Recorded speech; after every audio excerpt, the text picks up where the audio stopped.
From South Carolina Public Radio, this is the South Carolina Lede. I'm your host, Gavin Jackson, and this episode was recorded on December 8th, 2023 from South Carolina Public Radio Studios here in Columbia. And a holiday programming note right off the top here, folks. Holiday programming alerts, alerts, alerts, holiday programming alerts, alert. Attention Lede shoppers, we have new holiday hours for this December to remember. That's right, we will bring you 2 new episodes on December 11th, which will be a 2024 episode, and then an episode on December 16th. But there will only be one pod the week of December 19th and one the week of Christmas. And we'll tape our January 2nd pod, which will drop later that day. So little programming notes for you guys during this December to remember. Anyway, this episode is extensive. As you can tell by the total time on the pod, we're sorry, but it's a weekend pod. It's a little bit deeper dive. Everyone else does these podcasts about the debate. Here's a recap. Well, here are all the clips too, folks, of the 4th Republican presidential primary debate that took place on December 6th in Tuscaloosa. Only 4 candidates were on the debate stage this week, and the knives are out for former Governor Nikki Haley, who is gaining momentum in the polls and support. We also have analysis of the debate. I spoke with former Haley Communications Chief of Staff, Rob Godfrey. So it's not just me. There's a lot in this pod, guys. And we love hearing from you guys. Like we said, it's Happy Honda Days, Sign and Drive event, all these great things going on this month. We want to know what you're doing, how you're celebrating this month of December with all these holidays. Happy Hanukkah. Toyotathon's also going on. Let us know, 803-563-7169. We'd love hearing from you guys. It's winding down from the year. Share us your thoughts on what you thought maybe the biggest story was this year, things that stood out to you from the debate if you watched it, what you're looking forward to in the new year, what's in and what's out for 2024. We got to know this stuff. 803-563-7169.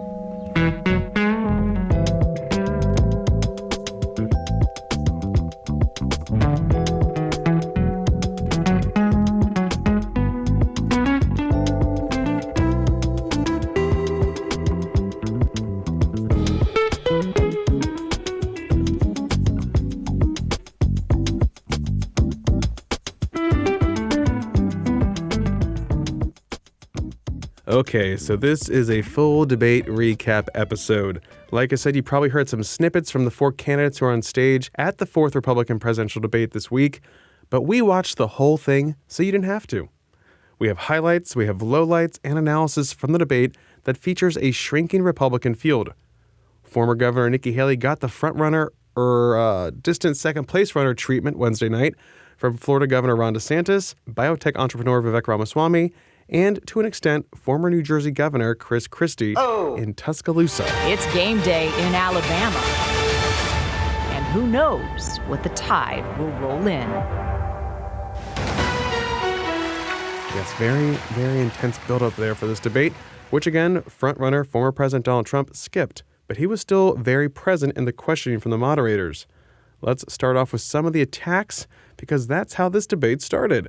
Take this brutal leadoff question from podcaster Megyn Kelly for DeSantis, which quickly turned against Haley. You were seen by many as the candidate most likely to consolidate the non-Trump field. But here we are, a month out from the first real votes, and you haven't managed to do it. In fact, Nikki Haley is beating you in New Hampshire and South Carolina now, and closing in on you in Iowa. Not to mention Trump, who is not only dominating in the early states, but is beating you in Florida by over 30 points. Is it fair to say, as Senator Tim Scott did when he dropped out, that voters are telling you, not no, but not now? So we have a great idea in America that the voters actually make these decisions, not pundits or pollsters. I'm sick of hearing about these polls, because I remember those polls in November of 2022. They said there was going to be a big red wave. It was going to be monumental, and that crashed and burned. The one place it didn't crash and burn was in the state of Florida. They weren't predicting that I would win the way I did, and I won the greatest Republican victory in the history of the state of Florida. I'm looking forward to Iowa and New Hampshire. The voters are going to be able to speak, and we're going to earn this nomination. And here's what we need. I am sick of Republicans who are not willing to stand up and fight back against what the left is doing to this country. You've got to be willing to stand strong, and you've got to be willing to beat these people. I'm the only one running for president that has beaten these people on issue after issue. We beat the teachers' unions when we did school choice. We beat Fauci on COVID. We beat George Soros when we removed 2 of his radical district attorneys. We beat the Democrats on election integrity. I have delivered results. That's what we need for this country. And you have other candidates up here like Nikki Haley. She caves anytime the left comes after her, anytime the media comes after her. I did a bill in Florida to stop the gender mutilation of minors. It's child abuse and it's wrong. She opposes that bill. She thinks it's fine and the law shouldn't get involved with it. If you're not willing to stand up for the kids, if you're not willing to stand up and say that it is wrong to mutilate these kids, then you're not going to fight for the people back home. I will fight for you and I will win for you. You heard DeSantis already digging in on transgender issues, a major piece of his campaign, and saying Haley isn't tough enough on the issue. Megyn Kelly asks Haley this question about fundraising. Aren't you too tight with the banks and the billionaires to win over the GOP's working class base, which mostly wants to break the system, not elect someone beholden to it? Well, thank you. It's great to be here. First I'll tell you, just to respond to Ron, he continues to lie about my record. I actually said his Don't Say Gay bill didn't go far enough because it only talked about gender until the 3rd grade. And I said it shouldn't be done at all, that's for parents to talk about, it shouldn't be talked about with schools. In reference to donors coming on board, look, we will take support from anybody we can take support from, but I have been a conservative fighter all my life. I was a Tea Party candidate when I became governor. We opposed every single corporate bailout we possibly could. We passed tort reform. We passed one of the toughest illegal immigration laws in the country. We passed pro-life bills. We moved in unemployment from 11% to 3%. We took on the unions, and we took on Obama when it came to the unions, the Syrian refugees, and everything in between. And so I've had a fight. And so as much as Ron says that, that's not true. But when it comes to these corporate people that want to suddenly support us, we'll take it. But I don't ask them what their policies are. They ask me what my policies are. And I tell them what it is. Sometimes they agree with me, sometimes they don't. Some don't like how tough I am on China. Some don't like the fact that I've signed pro-life bills. Some don't like the fact that I may oppose corporate bailouts. That doesn't matter. That's who I am. And that's why the most conservative grassroots group in the country, Americans for Prosperity, endorsed me last week. Following additional attacks from Ramaswamy, which you'll hear later in the lowlights section, Haley said this about 19 minutes into the 2-hour-long debate in response to DeSantis and Ramaswamy's hits. We're marching towards fascism under Biden. Jack Smith has subpoenaed every last retweet that someone has issued from Donald Trump in the year 2020. The only person more fascist than the Biden regime now is Nikki Haley, who thinks the government should identify every one of those individuals with an ID. That is not freedom, that is fascism, and she should come nowhere near the levers of power, let alone the White House. I've got to get to Governor Christie. I haven't forgotten No, about but you, can sir. I just say But these can you speak to... I really appreciate How that. you doing, sir? Good to see you. Can you please speak to the requirement that you said that every anonymous internet user needs to out themselves? They're both hitting you on it. I would be happy to, and I love all the attention, fellas. Thank you for that. I'll say this. What I said was that social media companies need to show us their algorithms. I also said there are millions of bots on social media right now. They're foreign, they're Chinese, they're Iranian. I will always fight for freedom of speech for Americans. We do not need freedom of speech for Russians and Iranians and Hamas. We need social media companies to go and fight back on all of these bots that are happening. That's what I said. As a mom, do I think that social media would be more civil if we went and had people's names next to that? Yes, I do think that, because I think we've got too much cyberbullying. I think we've got child pornography and all of those things. But having said that, I never said government should go and require anyone's name. That's false. She said, I want your name. She As President of the United States, her first day in office, she said, one of the first things I'm going to do, I said we were going to get the millions of bots. She wants government ID to dox every American. That's what she said. You can roll the tape. She fought back most of the attacks, but then wouldn't respond to some of the outrageous ones. In some cases, Chris Christie did the yelling for her. How you doing? While Christie is only getting attention and focusing on New Hampshire and called Haley inconsistent on some things, he did press DeSantis multiple times for his vague responses. Listen to this interaction. We also need to look at what's the underlying problem here. Iran. Biden is doing nothing to bring Iran to account. You got to turn the screws on them. Don't let them have any oil revenue. The money they get, they send to Hamas, they send to Hezbollah, and they foment jihad throughout the Middle East. So Biden has empowered Iran just like he's empowered other adversaries. We stand with Israel. They're our best ally in the Middle East. We have a unique relationship with them, and you will see a strong relationship when I'm the president of the United States. But would you send American troops? Elizabeth, look, this is the problem with the first three debates. Ron gets asked a question, and he doesn't answer it. Your question was very specific. You said, would you send American troops as commander-in-chief? And he went on to this minute and 30-second hosanna about his knowledge of the military and what we need to do, and didn't answer your question. Look, when you're president of the United States, you're not going to have a choice whether to answer that question or not. Your generals, your Secretary of Defense, your Secretary of State, your National Security Advisor are going to present plans to you. They're going to look at you and say, do we go or don't we, Mr. President? And you can't give a 90-second speech about your military services, so laudable as it is. Would you send American troops in to rescue those hostages? Absolutely. This happened again when Christie tried to rile DeSantis up over another vague response, this time to a question on Trump's mental fitness. Ron, why doesn't he just answer the question? The question was very direct. Is he fit to be president or isn't he?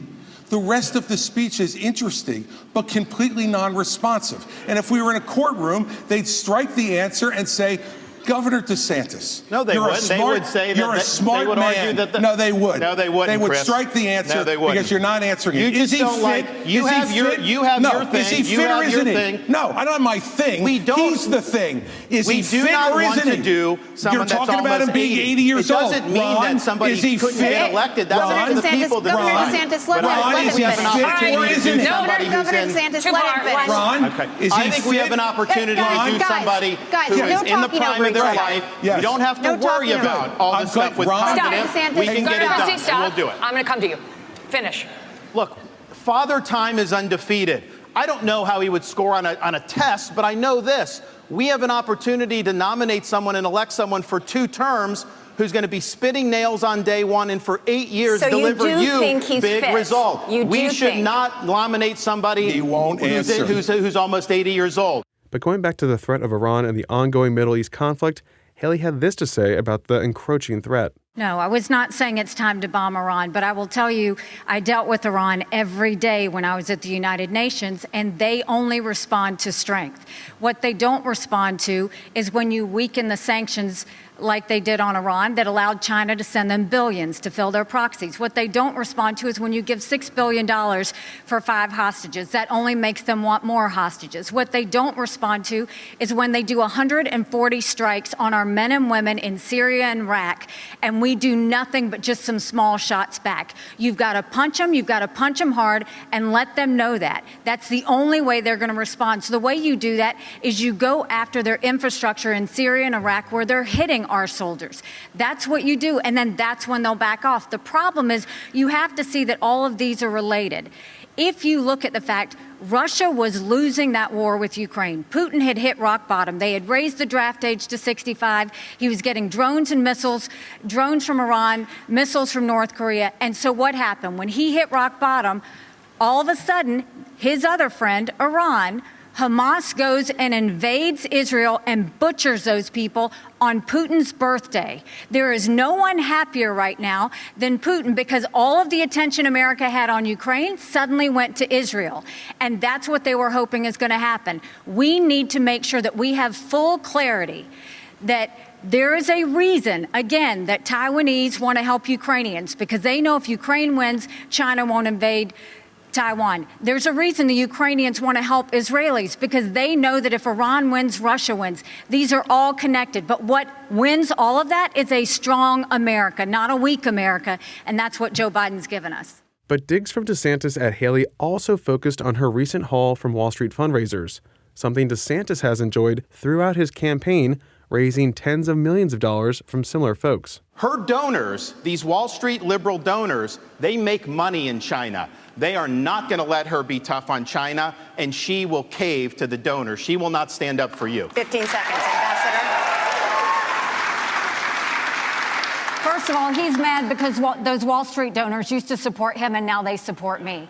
The second thing is he has a company, a Chinese company, UGAS, that he just did a rally there last year. They have given you $340,000 in campaign donations between them and their employees. They are tied to the Communist Chinese Party. Forbes notes that billionaires who previously expressed support for Florida Governor Ron DeSantis' presidential campaign are now considering backing Haley.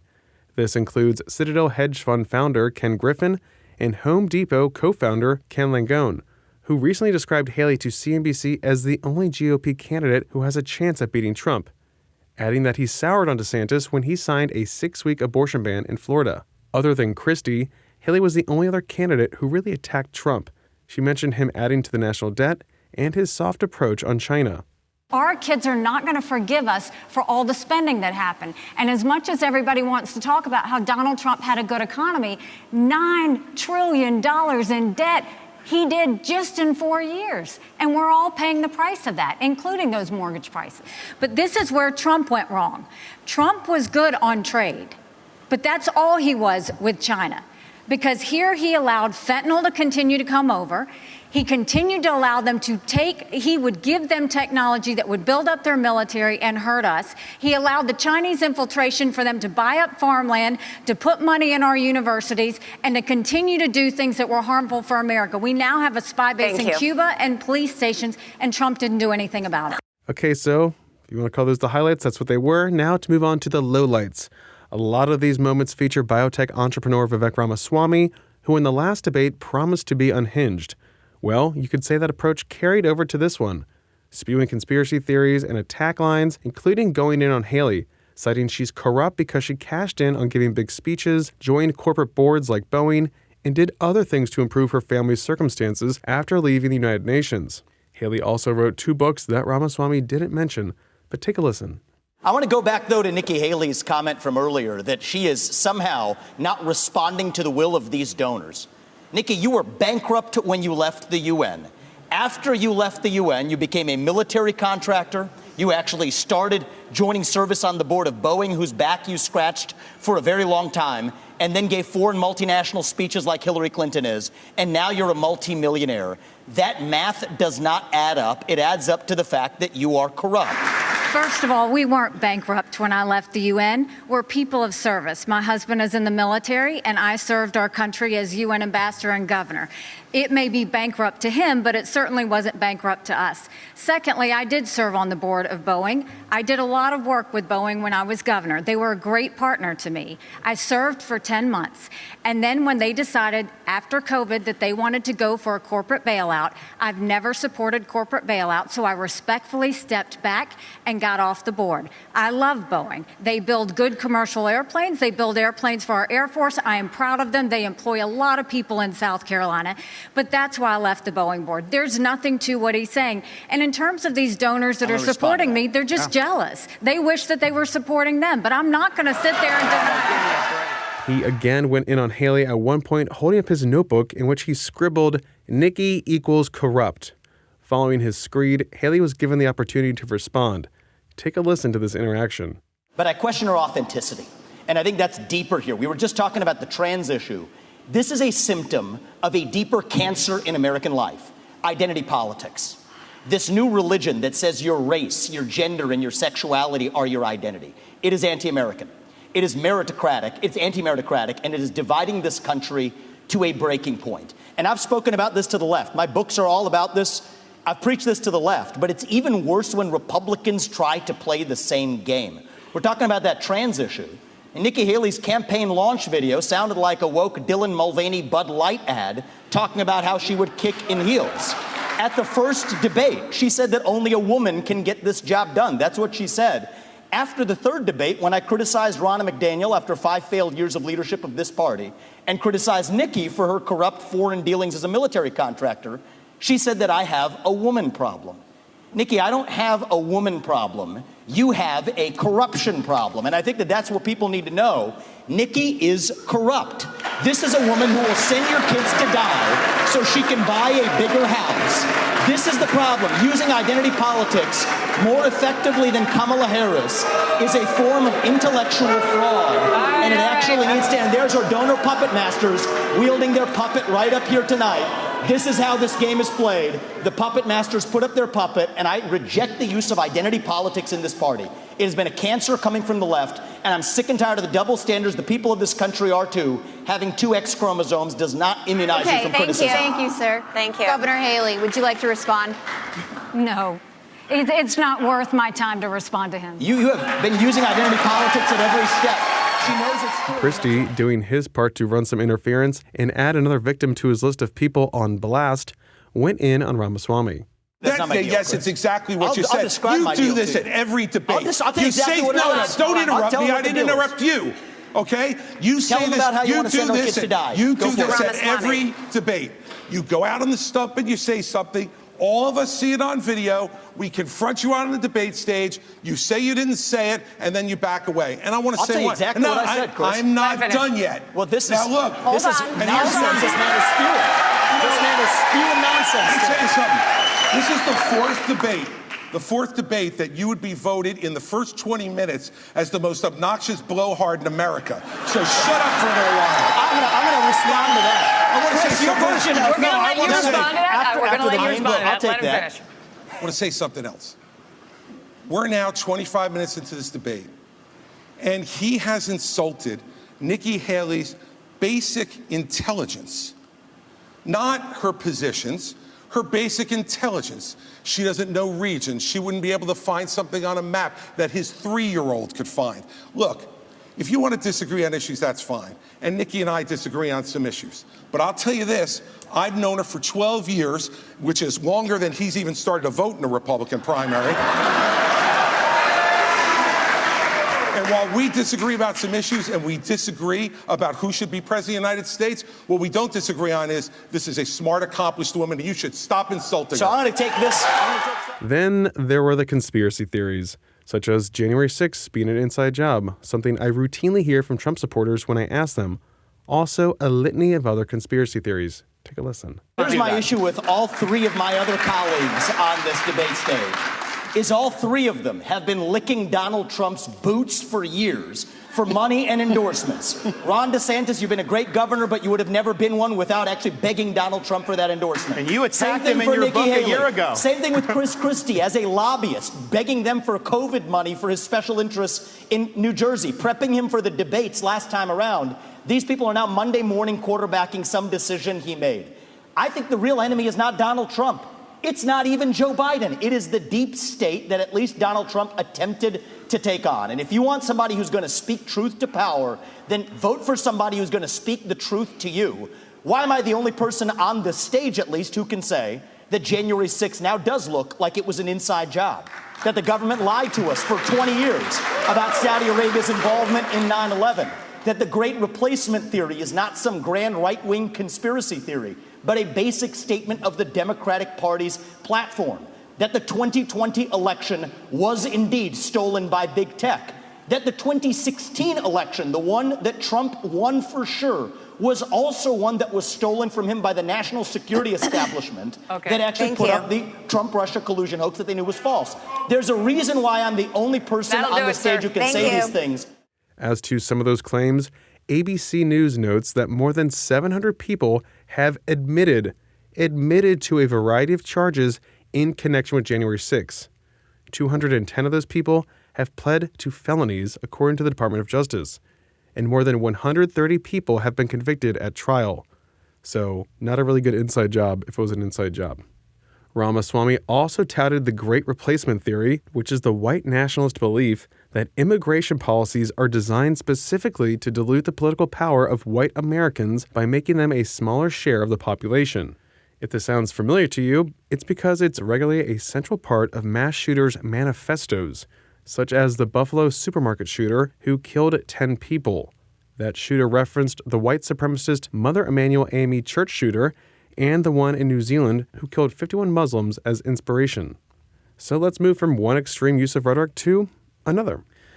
Like we said, Republican frontrunner, former President Donald Trump again skipped the debate, but he still made headlines earlier in the week by saying he would be a dictator if reelected president.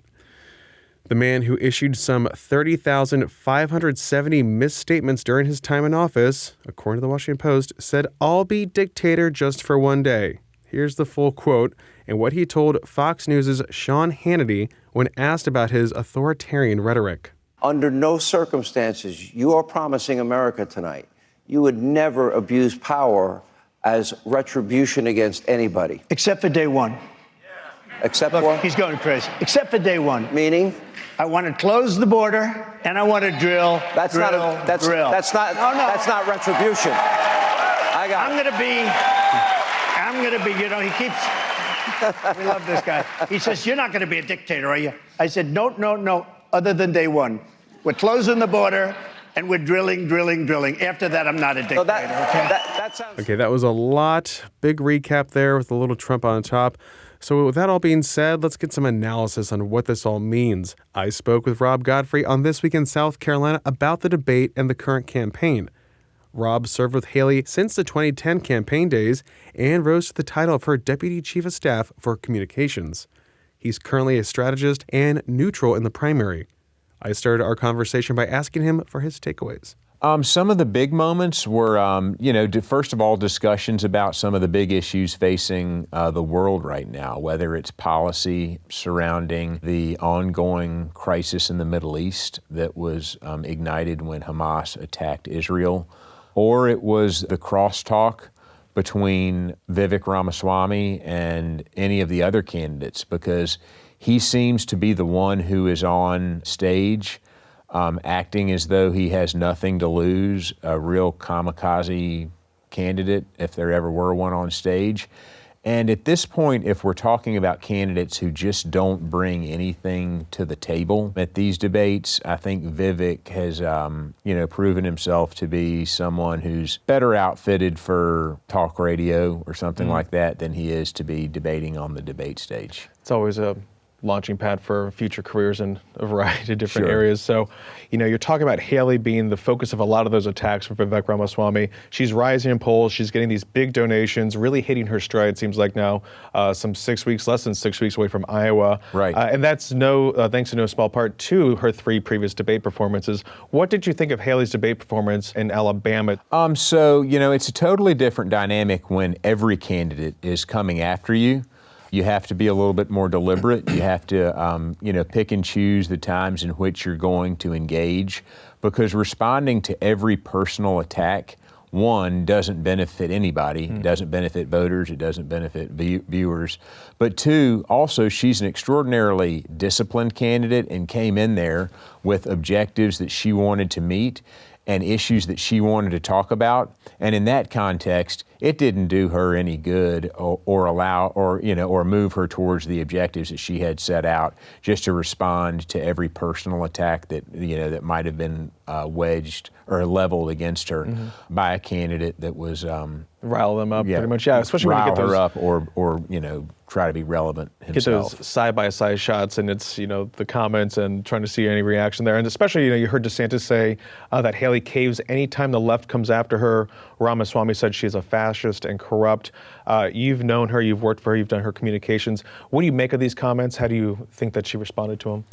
Governor DeSantis, who has done well as the Florida governor, knows well the job that Governor Haley did here and the number of arrows that you take as a sitting governor. None of that's easy, whether you're the governor of Florida or you're the governor of South Carolina. But I think anyone who has ever followed the career of Governor Haley knows that she's never been one to cave to anybody over the course of a fight, whether it's a fight with the federal government over jobs for Boeing, whether it's a fight with the federal government over South Carolina solutions for South Carolina health matters, or whether it's attacks in political campaigns. She's never shirked away from fights with anybody when she thinks that she's right on the policy or right on the principle, and she certainly hasn't shirked away from anyone who disagrees with her ideologically. With regard to the kind of inflammatory language that Vivek Ramaswamy used, I don't think she responded to it. And I don't think that it dignifies a response in this context. DeSantis, it seemed like he had one of his strongest debate performances too, because he did really have a target. He's been in jeopardy with losing his second front-runner status, obviously, to former President Donald Trump. And maybe something that ignited in that California debate with Governor Newsom. But it makes you wonder if he would have brought this kind of energy to the previous 3 debates, where he would be, and maybe he'd still be in second place in a lot of these early voting states. Sure. I mean, you can look back and the political pundits and the political class can look back and ask those questions. But, for the last few weeks, or even really the last couple months, my observation of Governor DeSantis is that he has really steadied the ship when it comes to his campaign. He has looked and felt more comfortable on the debate stage, even if that's not as comfortable as some of the other candidates have looked. He has gotten more camera time. He has made more cogent arguments, and that only benefits him. Whether the timing of this steadying of his ship makes a difference, we'll have to see. But by all accounts, he is doing well in Iowa, as is Governor Haley. Both of them face the tall order of trying to defeat President Trump there and in New Hampshire and in South Carolina, where he continues to maintain significant leads. Really quick, Rob, 20 seconds. What are you watching out of Iowa and New Hampshire? Who's going to be standing after those races? So I think that 2 to 3 tickets, let's say 3 to 4 tickets will get punched out of Iowa and probably 2 to 3 out of New Hampshire. So I'm looking to see who ends up in those 2 and 3 slots in Iowa and how close they are to Donald Trump, and then how closely those second and third place finishers are, and of course who they are to Donald Trump in New Hampshire, and what that momentum looks like coming into South Carolina, because that month in between New Hampshire and South Carolina is going to be an important month, and we'll have to see what kind of, not just campaign chaos it wroughts on South Carolina, but what kind of impact it has on the race. That, again, was Rob Godfrey, former Deputy Chief of Staff for Communications in the Haley administration during the gubernatorial days. And he's currently a strategist in Columbia. Now, on the way out, let's look ahead. There will be 2 debates in January, with one in Des Moines on January 10th and the other in Manchester, New Hampshire, January 21st. I'll be there.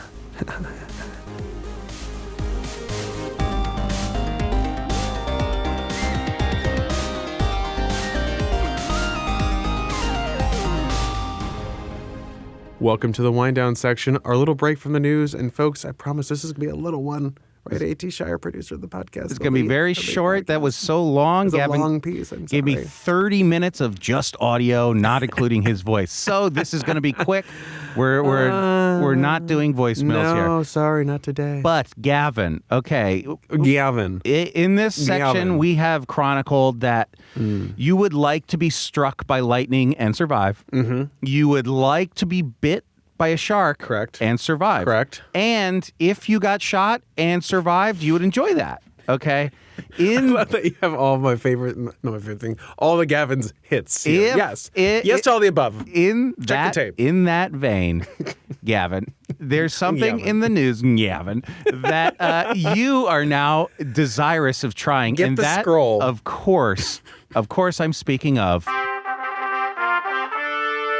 the turbocharged Panera lemonade, yes? Yes. So you very much are interested in trying. 360 milligrams of straight caffeine into my body. I gotta say, every time I walk into Gavin's office, he's doing mathematical calculations about how much caffeine a human body can take. Yes. I've never seen you do so much math, honestly. It's bringing out the STEM in you. Steam. Steam. I steam this. So you see me, I'm on the Celsius train now. He's big Celsius guy. I don't think it like jazzes me up per se. I think it just gets me back to my baseline. Your baseline. Because in the morning, so I'm like, I probably have at least 400 milligrams of caffeine before I even listen get to this to the math. workplace. Everyone, listen to this math, okay? I pop one little pill. One in the morning. Celsius. Celsius. To go to the gym in the morning, everyone takes like their pre-workout. I gotta go jazzed up. I don't do that because that stuff's like whatever it is. That's crazy. This lemonade, though.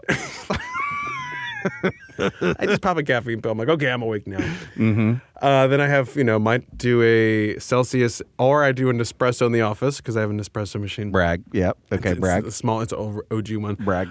So I'm constantly pumping caffeine into my veins. Yes. You guys probably remember the Diet Coke stories. The Diet Coke days. faces. We've moved yes. past that now. I think truly Diet Coke is just Coke filtered through cigarettes. But anyway, Gavin, keep going. So they're like, it says on the back of Celsius, only have 2 a day. And then we've been hearing this unfortunate news of people who have some sort of conditions getting this Panera lemonade that is chock full of caffeine and people not really knowing it. Yeah, and then because it having just horrible looks like reactions normal to it. lemonade. And we talked, one of my coworkers, Renee, who's our director for the show, she had like a Diet Coke and then she had something with caffeine in it. And she was wired for 2 days. The walls. So I'm like, Renee, do not go to Panera. Do not get this lemonade. You might die. But I can handle want it. You I can handle it. I'm scared. I can probably have 2. Probably. If I have nothing in my body, I could probably do 2. I'm shocked that it's like you can still buy it at that. Yeah. You can still buy it there. They really need to put a big warning label on it. But people are saying less regulation here. People want to inadvertently kill themselves. A lot of chatter around Gavin's office about deregulating the lemonade. The only time I care about regulations, right? Yes. But you don't do caffeine much because we are scared. We are scared what would happen if we put caffeine in your body. I've noticed a lot of CIA agents, FBI agents around my home making sure there is no caffeine that I can access because it would probably be a national emergency. If I drank one of these, I don't know, I'd probably be awake for 6-7 days. Really? I don't know. We have to try this now. I really don't want to try it. Please. For my Christmas present. For my Christmas. I've already bought you your Christmas present. Yeah, but I haven't bought you one, so this could be me giving you one. I don't need a present from you. I'm much more of a present giver. I know. I have nothing to get you. I'm going to get you a Christmas candle. I don't care. That's fine. This one is the gift I've gotten you for this Christmas. It's not hype. It's not terrible, but it is steeped in lead lore. I gotta say that. And maybe is it gonna live in the studio? No. This is gonna live at your house, and it's gonna create content over the years. Hopefully, yes. I'm investing in future wind downs. Anyway, with that said, people, if you've tried the lemonade, and lived to tell, please call in. Let us know. Wow, we want to know. I'm excited for the gift. Okay. 803-563-7169. Thanks, okay. We are sponsored by Panera. Found out we just got a sponsorship deal with Panera. We can't say anything bad about the lemonade. We love the lemonade here. Do the outro, please. Oh, thanks for listening, folks. You can always show us your appreciation by leaving us a review on Apple Podcasts or a voicemail at 803-563-7169. We promise we are going to change the greetings soon, maybe in the new year. You can also stay up to date with the latest news on scetv.org and southcarolinapublicradio.org. And don't forget to support your local newspapers. For the South Carolina Lede, I'm Gavin Jackson. Be well, South Carolina. You said you were going to be here 15 minutes ago. I heard you were here 15 minutes ago. I like that you think it was 15. I have seen it's now 30.